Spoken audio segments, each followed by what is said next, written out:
फुलेरा बनता है? बनता। प्रयास करो 5 या 7 फुलेरे का दर्शन। आप हरतालिका तीज का व्रत करते हैं, नहीं करते हैं? आप हरतालिका तीज करते हैं, नहीं करते हैं? आपके परिवार में हरतालिका तीज होती कि नहीं होती? आपके यहाँ हरतालिका तीज का पूजन होता कि नहीं होता? उससे कोई मतलब नहीं।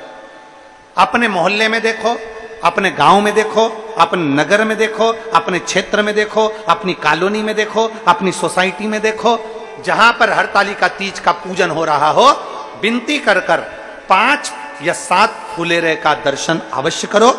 बन सके किसी भी वृक्ष की पत्तियों को तोड़कर 5 फुलेरे का दर्शन करने जाओ तो शंकर भगवान को समर्पित जरूर करो। श्री शिवाय नमस्तुभ्यम, ओम नमः शिवाय। दोस्तों आइए जानते हैं हरितालिका तीज का क्या महत्व है।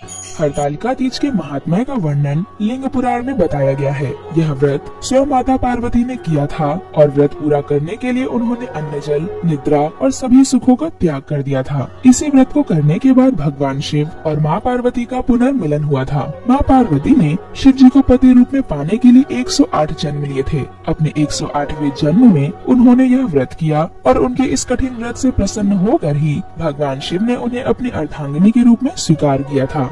ऐसी मान्यता है कि इस व्रत को करने से माँ पार्वती अत्यंत प्रसन्न होती हैं और अखंड सौभाग्य का वरदान देती हैं। जहाँ यह व्रत सौभाग्यवती स्त्रियाँ अपने पति की लंबी उम्र के लिए रखती हैं, वहीं कुंवारी लड़कियाँ योग्य वर की प्राप्ति के लिए भी यह पवित्र व्रत श्रद्धा और निष्ठा पूर्वक करती हैं। मान्यता है कि इस व्रत को हर वर्ष विधि विधान से करने से स्त्रियाँ पार्वती जी की तरह ही सुखपूर्वक जीवन व्यतीत कर अंत में शिवलोक में स्थान प्राप्त करती हैं।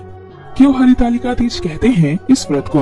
हरितालिका हरित और तालिका नामक 2 शब्दों से मिलकर बना है। यहाँ हरित का अर्थ है हरण करना और तालिका का अर्थ है सखी। जब माँ पार्वती का विवाह उनके पिता ने भगवान विष्णु से करने का निर्णय किया, तब माँ पार्वती की सखी विजया देवी ने इनका हरण कर लिया था और इन्हें वन में लेकर चली गयी थी। इसी समय माँ पार्वती ने यह कठिन व्रत आरम्भ किया था। सखी विजया द्वारा हरण किए जाने के कारण ही इस व्रत का नाम हरितालिका पड़ा है।